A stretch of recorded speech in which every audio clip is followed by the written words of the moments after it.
Academic association તેના chairman છું. Ahmedabad education ગ્રુપની સાથે સંકળાયેલા છીએ અમે બધા મિત્રો. હેમંતભાઈ, ગયા વખતે પણ તમે એક લિસ્ટ આપી હતી અને આજે પણ લિસ્ટ લઈને આવ્યા છો. આજે કેટલા ભૂતકાળમાં કેટલા આવ્યા હતા લિસ્ટ? શું વાત છે?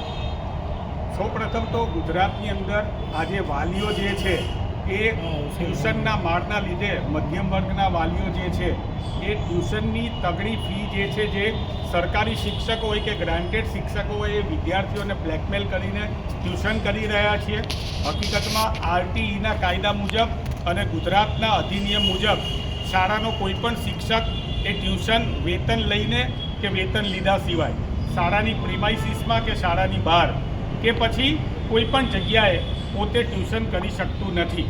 પરંતુ અત્યારે સમગ્ર ગુજરાતની અંદર શાળાના શિક્ષકો તગડા પગાર લેવા છતાં ટ્યુશન કરી રહ્યા છે અને વાલીઓના ખિસ્સા ખંખેરી રહ્યા છે.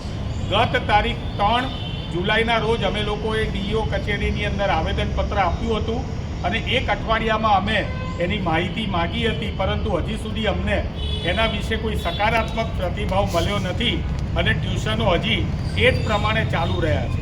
આજે ફરીથી અમે ડીઈઓ કચેરી આવ્યા છે.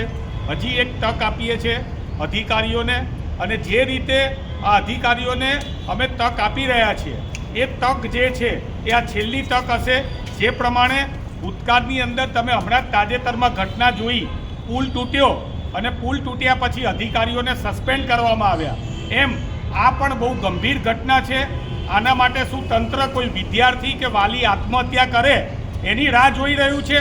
તંત્રને અમે કહી રહ્યા છીએ કે જો અમારા આવેદનપત્ર ઉપર તમે કામગીરી નહીં કરો અને આગળના દિવસોમાં કોઈ પણ ટ્યુશન પદ્ધતિના કારણે અથવા તો વાલી જે આર્થિક સંકળામણમાં છે એ કોઈ પણ પ્રકારનું પગલું ભરશે તો એનું જવાબદાર એ તંત્ર અને સરકાર હશે.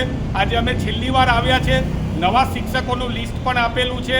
સાથે અમે અહીંયા ડે સ્કૂલો ચલાવતી સંસ્થાઓને પણ ચેતવણી આપીએ છીએ કે ડે સ્કૂલ છે એ તમે ચલાવવાની બંધ કરી દો.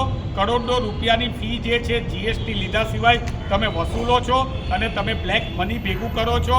અમે તમારા ત્યાં પણ રિયાલિટી ચેક કરીશું, જનતા રેડ કરીશું અને અમે આ છેલ્લી તક તંત્રને આપી રહ્યા છીએ. આ પછી અમારા જલદ કાર્યક્રમો ચાલુ થશે.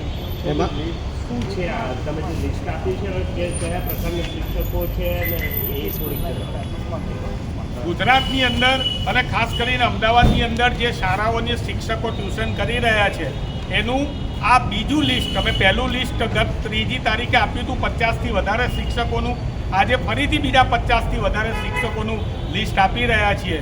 એ શિક્ષક કઈ શાળામાં છે, કયા જગ્યાએ ટ્યુશન કરે છે, એના ટ્યુશનના ક્લાસનું નામ શું, બધી જ માહિતી આપી છે. હવે કાર્યવાહી એ સરકારે અને તંત્રએ કરવાની રહેશે અને જો આ કાર્યવાહી નહીં કરવામાં આવે તો આગળના દિવસોમાં અમદાવાદ એજ્યુકેશન ગ્રુપ અને ફેડરેશન વતી જલદ કાર્યક્રમો આપવામાં આવશે.